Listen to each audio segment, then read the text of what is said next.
বাংলাদেশের বিপক্ষে সিরিজ জয়, ভারত এবং পাকিস্তানের গ্রুপে থেকেও বিশ্বকাপের সুপার 8-এ জায়গা করে নেয়া, এরপরে মেজর ক্রিকেট লিগ নামে নিজেদের ফ্র্যাঞ্চাইজি ক্রিকেটের সূচনা।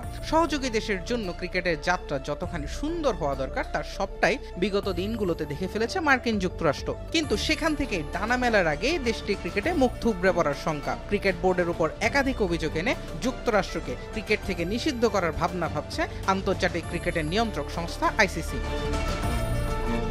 এ বিষয়ে যুক্তরাষ্ট্রকে 12 মাস আগেই সতর্ক করেছিল আইসিসি। যুক্তরাষ্ট্র ক্রিকেটের অভ্যন্তরীণ কাঠামো, স্বচ্ছতার অভাব, দুর্বল পরিচালনা ব্যবস্থা এবং প্রশাসনিক ব্যর্থতা নিয়ে এসব সতর্কতা জানানো হয়েছিল। আসন্ন জুলাই মাসে শেষ হবে এই সতর্কতার মেয়াদ। বোর্ডের কিছু সদস্যের প্রতি আইসিসির সরাসরি অভিযোগ আছে।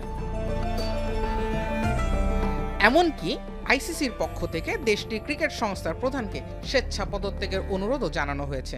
মূলত 2028 সালে লস অ্যাঞ্জেলস অলিম্পিকে ক্রিকেট ইভেন্ট ফেরানোর পথ সহজ করতেই দেশটির ক্রিকেটের সংস্কার কাঠামোর দিকে নজর রাখতে চাইছে আইসিসি। এই নিষেধাজ্ঞা দেয়া হলে আন্তর্জাতিক ক্রিকেট আয়োজন, আইসিসির স্বীকৃত যে কোনো বৈশ্বিক বা দ্বিপাক্ষিক সিরিজে অংশগ্রহণ থেকে শুরু করে আর্থিক নিষেধাজ্ঞার মধ্যেও পড়বে যুক্তরাষ্ট্রের ক্রিকেট। এমনকি কেড়ে নেওয়া হতে পারে যে কোনো আইসিসি ইভেন্ট আয়োজনের অধিকারও। সেক্ষেত্রে হুমকির মুখে পড়বে 2028 অলিম্পিকে ক্রিকেট ইভেন্ট আয়োজন নিয়েও। জুবায়ের আহমেদ, এখন।